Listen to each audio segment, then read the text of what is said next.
दिल्ली में आज अफगानिस्तान को लेकर एनएसए लेवल बैठक। भारत समेत 8 देशों के राष्ट्रीय सुरक्षा सलाहकार ले रहे हैं हिस्सा। भारत के एनएसए अजीत डोवल करेंगे रीजनल सिक्योरिटी डायलॉग की अध्यक्षता। ईरान और रूस के एनएसए भी होंगे शामिल।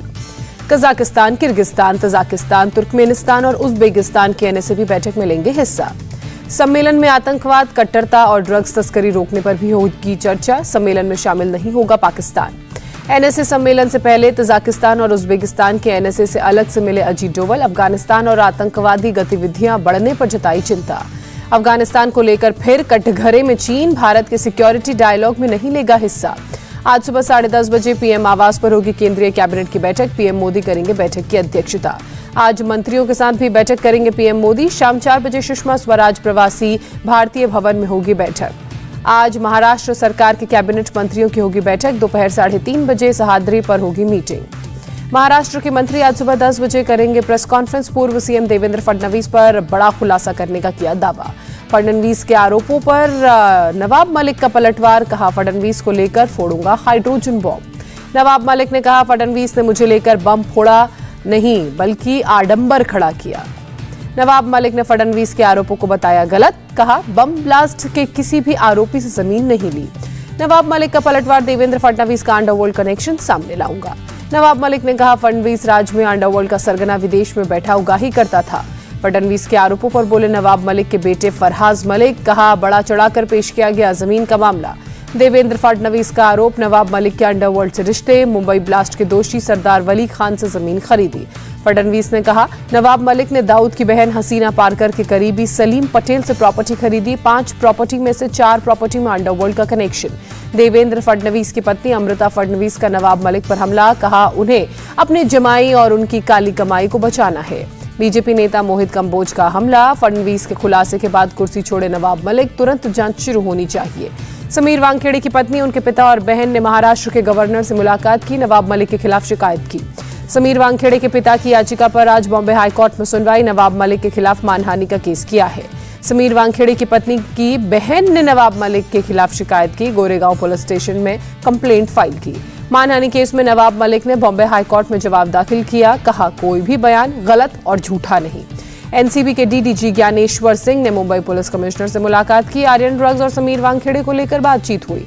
ड्रग्स केस के गवाह प्रभाकर साइल से आज तीसरे दिन भी होगी पूछताछ। एनसीबी ने मंगलवार को 10 घंटे की पूछताछ की। एनसीबी की एसआईटी आज करण सजनानी से करेगी पूछताछ। नवाब मलिक के दामाद समीर खान ड्रग्स मामले में होगी पूछताछ। परमबीर सिंह वसूली मामले में 2 पुलिस इंस्पेक्टर 7 दिन के लिए सीआईडी हिरासत में भेजे गए। एंटीलिया का पता पूछने के मामले में एक शख्स की हुई पहचान। मुकेश अंबानी के घर की बढ़ाई गई सुरक्षा। नेवी सूचना लीक मामले में कार्रवाई के लिए सीबीआई ने केंद्र से मांगी मंजूरी। एजेंसी ने 2 नवंबर को 2 आरोप पत्र किए थे दाखिल। आज कानपुर मेट्रो के ट्रायल रन को हरी झंडी दिखाएंगे योगी। मेट्रो डिपो में ट्रायल का निरीक्षण भी करेंगे। कानपुर में जीका वायरस के हालात की भी समीक्षा करेंगे सीएम योगी। जिले में अभी जीका वायरस के 106 ताजा मामले। आज मथुरा भी जाएंगे सीएम योगी। श्री कृष्ण जन्मभूमि मंदिर में करेंगे दर्शन। ब्रजराज उत्सव और हुनर हाट का करेंगे उद्घाटन। सीएम योगी ने की शाहजहांपुर और बदायूं में रैली। कहा, गौ तस्करी और अवैध बूचड़खाने पिछली सरकारों की पहचान थी। योगी की अपराधियों को बड़ी धमकी। दंगा करोगे तो कई पीढ़ियां भरते भरते थक जाएंगी। सीएम योगी का समाजवादी पार्टी पर बड़ा हमला। आतंकवादियों को आजाद करना ही एसपी सरकार का काम था। कैराना पर अखिलेश यादव का जवाब। कहा, कैराना में सीएम योगी ने झूठ बोला। विकास न करने का गलत आरोप लगाया। अखिलेश यादव ने बीजेपी पर यूपी को बर्बाद करने का आरोप लगाया। ट्रिपल इंजन की सरकार कानून व्यवस्था को ध्वस्त कर रही है। अखिलेश यादव ने लॉन्च किया Samajwadi perfume. SP MLC Pushpraj Jain ने कहा, परफ्यूम से 2022 में नफरत खत्म हो जाएगी। सरदार पटेल की तुलना जिन्ना से करने पर अखिलेश यादव के खिलाफ केस दर्ज। एडवोकेट वीरेंद्र गुप्ता ने दर्ज कराई एफआईआर। बीएसपी सुप्रीमो मायावती का आरोप, अखिलेश के साथ मिलकर काम कर रही है बीजेपी। मायावती का ऐलान, किसी से समझौता नहीं करेंगी। बीएसपी अकेले चुनाव लड़ेगी। आज फिर कांग्रेस की होगी प्रेस कॉन्फ्रेंस। केसी वेणुगोपाल, दिग्विजय सिंह और रणदीप सिंह सुरजेवाला करेंगे बीजेपी पर हमला। कांग्रेस का पीएम से सवाल, सुशेषण गुप्ता पर अब तक कार्रवाई क्यों नहीं की गई? क्या सुशेषण गुप्ता ने मीटिंग आपकी करवाई? कांग्रेस नेता पवन खेड़ा का निशाना, पीएम ने हस्तक्षेप कर हटवाया anti corruption clause. Rahul Gandhi का पलटवार, ट्विटर पर लिखा भ्रष्टाचार के खिलाफ लड़ते रहेंगे। राफेल की नई रिपोर्ट को लेकर बीजेपी का कांग्रेस पर तीखा हमला, इंडियन नेशनल कांग्रेस का मतलब आई नीड कमीशन बताया। संबित पात्रा का आरोप, राफेल डील के लिए 40% कमीशन मांगा गया, कमीशन के लिए 10 साल तक डील को लटकाया गया। बीजेपी नेता संबित पात्रा ने कहा, राफेल डील पर राहुल गांधी ने झूठ फैलाया, उल्टा चोर चौकीदार पर बरस रहा था। बीजेपी का आरोप, दसौं एविएशन ने डील के लिए बिचौलिए सुशेषण गुप्ता को 65 करोड़ रुपए की घूस दी। पंजाब के एडवोकेट जनरल का इस्तीफा मंजूर, नए डीजीपी को भी बदले जाने के दिए संकेत। पंजाब के मंत्री राजकुमार वेरका ने डिप्टी सीएम रंधावा के दामाद का किया बचाव, कहा 60% लोग कांग्रेस से जुड़े किसी न किसी के तो रिश्तेदार होंगे ही। पंजाब में आपको बड़ा झटका, भटिंडा ग्रामीण में से विधायक रुपिंदर कौर रूबी ने पार्टी की सदस्यता से इस्तीफा दिया। केरल में जोस के मणि होंगे एलडीएफ के राज्यसभा उम्मीदवार, एलडीएफ ने सीट कांग्रेस एम को देने का फैसला किया। किसान संयुक्त मोर्चे की बैठक में फैसला, 29 नवंबर को टीकरी और गाजीपुर बॉर्डर से 500 किसानों का एक जत्था संसद कूच करेगा। Vice admiral R Hari Kumar होंगे देश के अगले चीफ ऑफ नेवल स्टाफ। 30 नवंबर को रिटायर हो रहे हैं एडमिरल करमबीर सिंह। 11 नवंबर को राष्ट्रपति भवन में होगा राज्यपाल सम्मेलन, राष्ट्रपति करेंगे अध्यक्षता। 2021 के लिए 119 लोगों को किया गया पद्म सम्मान से नवाजा गया। मशहूर मूर्तिकार सुदर्शन साहू और पद्म विभूषण अवार्ड से उन्हें नवाजा गया। पूर्व लोकसभा अध्यक्ष सुमित्रा महाजन को पद्म भूषण सम्मान, रामविलास पासवान और तरुण गोगोई को मरणोपरांत पद्म भूषण, सिंगर एसपी बालासुब्रमण्यम को मरणोपरांत विभूषण सम्मान। राष्ट्रपति कोविंद ने उनके बेटे को दिया पद्म विभूषण पुरस्कार। केंद्रीय मंत्री आर के सिंह का दावा, भारत 2030 से पहले 50% स्वच्छ ऊर्जा हिस्सेदार और 500 गीगावाट नवीनीकरण ऊर्जा क्षमता हासिल करेगा। केंद्रीय मंत्री पीयूष गोयल का बयान, कानूनी सेवा क्षेत्र को विदेशी बाजार के लिए खोलने से भारतीय वकीलों को लाभ मिलेगा। जम्मू कश्मीर में टारगेट किलिंग पर एक्शन में केंद्र सरकार, सीआरपीएफ की 5 और कंपनियां भेजी गई। दिल्ली में ओपन बर्निंग रोकने के लिए अभियान 11 नवंबर से 11 दिसंबर तक चलेगा। पंजाब के सीएम ने पीएम और गृह मंत्री से अपील की, प्रकाश पर्व पर करतारपुर कॉरिडोर खोलने की मांग की। मनी लॉन्ड्रिंग मामलों में अतीक अहमद और मुख्तार अंसारी पर शिकंजा, अतीक के 12 और मुख्तार के 7 बेनामी खाते जल्द सीज होंगे। अवैध खनन मामले में ईडी की कार्रवाई, विनय मिश्रा, विकास मिश्रा और अनूप माझी की 9.28 करोड़ रुपए की संपत्ति जब्त की गई। दिल्ली में तिहाड़ जेल के 5 अधिकारी गिरफ्तार, सुकेश चंद्रशेखर के 200 करोड़ ठगी मामले में गिरफ्तारी हुई। लखीमपुर खीरी मामले में मृतक पत्रकार के परिवार ने आशीष मिश्रा समेत 14 के खिलाफ केस दर्ज करने की कोर्ट में याचिका दी। बिहार के सीतामढ़ी में शराब कारोबारी की मौत के बाद बवाल, भीड़ ने आगजनी की, लोगों का आरोप, पुलिस ने पीट कर मार डाला। बिहार के हाजीपुर में शराब के अड्डों पर छापेमारी, केले के खेत में अवैध तरीके से शराब को छिपाकर रखा गया था। बिहार के मुजफ्फरपुर में भी जहरीली शराब का कहर, कांटी इलाके में जहरीली शराब पीने से 5 लोगों की मौत हुई। मुजफ्फरपुर शराब कांड में एक्शन, कांटी के थाना अध्यक्ष कुंदन कुमार निलंबित। राजस्थान के जोधपुर में तेज रफ्तार ऑडी झुग्गियों में घुसी, 1 की मौत, 10 लोग घायल।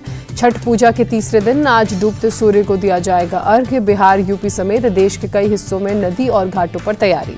लोक आस्था के महापर्व छठ में कल शाम खरना पर व्रतियों ने बनाया प्रसाद। कल शाम से 36 घंटे का निर्जला व्रत शुरू। राष्ट्रपति ने देशवासियों को छठ की शुभकामनाएं दी, कहा यह त्योहार सूर्यदेव और प्रकृति के साथ हमारे संबंधों की अनूठी अभिव्यक्ति दर्शाता है। दिल्ली में छठ मनाने को लेकर आज सुप्रीम कोर्ट में सुनवाई, यमुना के सभी घाटों पर छठ की अनुमति को लेकर दायर की गई है याचिका। दिल्ली में छठ पूजा पर सियासत जारी, आपने कहा दिल्ली पुलिस और उपराज्यपाल इजाजत दें तो बीजेपी यमुना तट पर छठ पूजा मना सकती है। दिल्ली में यमुना में झाग को हटाने के लिए 15 बोट तैनात करेगी दिल्ली सरकार, रस्सी के जरिए हटाए जाएंगे।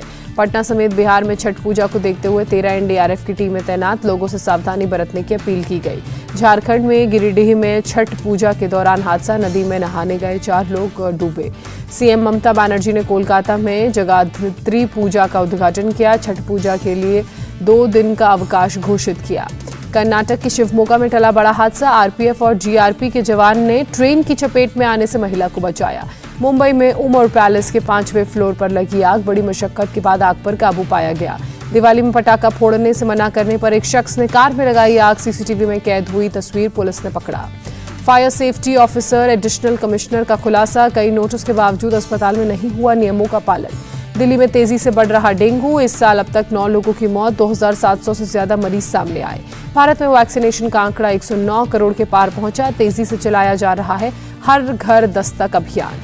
केरल में कोरोना के 6,409 नए मामले सामने आए। 24 घंटे में 47 लोगों की मौत। महाराष्ट्र में कोरोना के 982 नए मामले, 24 घंटे में 27 लोगों ने जान गंवाई। अमेरिका ने 20 महीने की पाबंदी के बाद 30 से अधिक देशों के लिए खोले दरवाजे। भारत, चीन और यूरोप से वैक्सीनेटेड लोग जा सकेंगे अब अमेरिका। पाकिस्तान की भारत से करतारपुर कॉरिडोर खोलने की गुजारिश। गुरु नानक देव के जन्मदिन समारोह पर श्रद्धालुओं को परमिशन देने को कहा। यमन में विस्फोट में महिला पत्रकार और उसके बच्चे की मौत, 4 लोग बुरी तरह से घायल। उत्तरी चीन में बर्फीले तूफान का कहर, बर्फ की बिछी चादर, 100 से ज्यादा ट्रक फंसे। T20 वर्ल्ड कप का पहला सेमीफाइनल मुकाबला आज इंग्लैंड और न्यूजीलैंड के बीच शाम 7:30 बजे अबुधाबी में होगा शुरू। सेमीफाइनल से पहले न्यूजीलैंड के तेज गेंदबाज ट्रेंट बोल्ट का बयान, कहा हम बड़ा उलटफेर कर सकते हैं। आज होने वाले मुकाबले पर बोले सुनील गावस्कर, अब तक का सर्वश्रेष्ठ मुकाबला हो सकता है इंग्लैंड न्यूजीलैंड का मैच। भारत न्यूजीलैंड T20 के लिए भारतीय टीम का ऐलान।